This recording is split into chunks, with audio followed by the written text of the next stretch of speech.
આણંદ તાલુકાના Chikhodra bank of Baroda શાખાના લોકરમાંથી 60 તોલા સોનું, રૂપિયા 10.50 લાખની રોકડના ચોરીના ગુનામાં સંડોવાયેલા બેંકના પટાવાળાની આણંદ લોકલ ક્રાઇમ બ્રાન્ચ પોલીસે ધરપકડ કરી કોર્ટમાં રજૂ કરતા કોર્ટે 7 દિવસના રિમાન્ડ મંજૂર કરતા એલસીબી પોલીસ દ્વારા આરોપીની વધુ પૂછપરછ હાથ ધરી છે। આણંદ તાલુકાના વગાસી ગામમાં રહેતા વૃદ્ધ સુભાષભાઈ કાંતિભાઈ પટેલ હાલ નિવૃત્ત જીવન ગુજારે છે। સુભાષભાઈએ દાગીના અને બીજી કિંમતી વસ્તુઓ સુરક્ષિત રાખવા માટે 2020માં પોતાને અને પત્ની સુનીતાબેનના સંયુક્ત નામે બેંક ઓફ બરોડાની ચિખોદરા ગામ શાખામાં લોકરનું એકાઉન્ટ ઓપન કરાવ્યું હતું। બેંક તરફથી તેઓને 036 નંબરનું લોકર ઇસ્યુ કરી તેની ચાવી આપવામાં આવી, જે બાદ સુભાષભાઈ અને તેના પત્ની સુનીતાબેન થોડા સમય પોતાના લોકરમાં સોનાના દાગીના રોકડ રકમ મૂકતા હતા। જરૂર પડે ત્યારે લોકરમાંથી દાગીના કાઢતા, ત્યારે પ્રસંગ પત્યા બાદ ફરી પાછા લોકરમાં મૂકી આવતા હતા।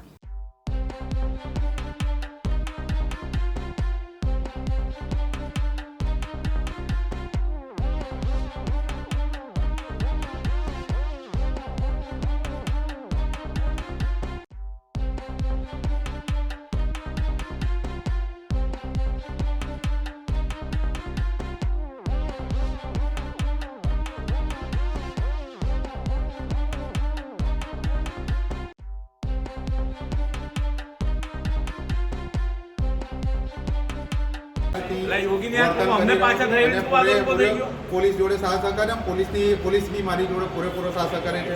મારી આમાં કંઈ બી ભૂલ હશે, મેં એક કામ જ કર્યું છે। એફઆઈઆરની અંદર જે કસ્ટમર છે એ કસ્ટમરે રજૂઆત કરી છે કે 7-2-1 મિનિટ જો સાહેબ કહેવા દો, જે મારું સાચું છે હું ખોટો હોય તો ખોટો આવીશ। 7-2 એને એફઆઈઆરમાં રજૂઆત કરી છે કે 7-2 થી લઈને હું લોકરમાં ગયો છું અને એ લોકરની અંદર એમ દર્શાવે છે કે વિપુલભાઈ લોકર ઓપરેટ કરવા આવ્યા હતા। મારું કામ એ છે કે મેનેજર ઓફિસર સહી કરી છે, બધું કર્યું છે। મેનેજરે મને સત્તારી કે વિપુલભાઈ જાઓ લોકર ઓપરેટ કરી આવો। હવે 7-2 એવું કહે છે કે વિપુલભાઈ લોકર ઓપરેટ કરવા ગયા, પણ 7-2 અને 8-2 હું રજા ઉપર છું અને મેં કોઈ એવી લોકર ઓપરેટ કર્યું જ નથી એમનું, અને એમને ફર્સ્ટ એફઆઈઆરમાં જ ખોટું દર્શાવે છે કે મેં એવું કંઈ કામ કર્યું જ નથી।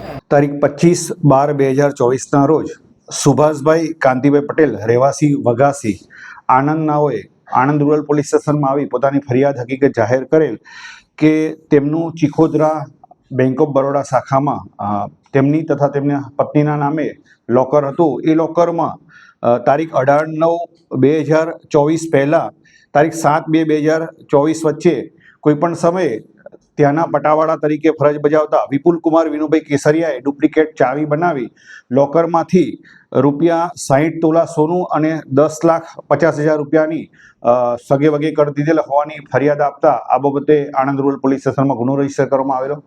આ ગુનામાં એમાઉન્ટ ખૂબ જ મોટી હોય અને તેમાં બેંક ઓફ બરોડાના લોકરમાંથી પૈસાની સગે વગે કરેલ હોય। ગુનાની ગંભીરતા સમજી પોલીસ અધિક્ષક શ્રી જસાણી સાહેબે સદર ગુનાની તપાસ એલસીબીને સોંપેલી હતી। આ ગુનાની તપાસ પીઆઈ HR બ્રહ્મભટ્ટની સૂચના અને માર્ગદર્શન હેઠળ પોલીસ ઇન્સ્પેક્ટર પાવરાએ હાથ ધરેલી। આ ગુનામાં દસ્તાવેજી પુરાવા એકત્રિત કરેલા અને તમામ એવિડન્સ એકત્રિત કરતા આરોપીએ સૌપ્રથમ સેશન્સ કોર્ટમાં આગોતરા જામીન અરજી કરી દીધી, પરંતુ તે પણ નામંજૂર થયેલી। ત્યારબાદ હાઈકોર્ટમાં જામીન અરજી કરતા દસ્તાવેજી પુરાવા અને મળેલ એવિડન્સના આધારે નામદાર ગુજરાત હાઈકોર્ટ દ્વારા પણ આગોતરા જામીન આપવામાં આવેલા। ત્યારબાદ સદર આરોપીએ નામદાર સુપ્રીમ કોર્ટમાં પણ આગોતરા જામીન માટે અરજી કરેલી હતી, પરંતુ એકત્રિત કરેલા પુરાવાના આધારે નામદાર સુપ્રીમ કોર્ટે પણ તેઓના જામીન મંજૂર કરેલા નહીં અને તેમને 2 વીકમાં સરેન્ડર કરવા માટે સૂચના આવેલ। જે અનુસંધાને આરોપી વિપુલ કુમાર વિનુભાઈ કેસરિયા તારીખ 20/3/2025ના રોજ એલસીબી સમક્ષ સરેન્ડર થતા આ ગુનાના કામે તેઓની ધરપકડ કરવામાં આવેલી છે અને તેઓને નામદાર કોર્ટમાં રજૂ કરી તારીખ 27/3/2025ના દિન 7ના પોલીસ કસ્ટડી રિમાન્ડ મેળવવામાં આવેલા છે। આ રિમાન્ડ દરમિયાન આરોપીએ આ મુદ્દામાલ કેવી રીતે ચોરેલો છે, આ મુદ્દામાલ ક્યાં સગે વગે કરેલો છે, તે તમામ મુદ્દાઓ બાબતે તપાસ તજવીજ હાથ ધરવામાં આવનાર છે। ચિરાગ સૈયદ, દિવ્યાંગ ન્યૂઝ, આણંદ।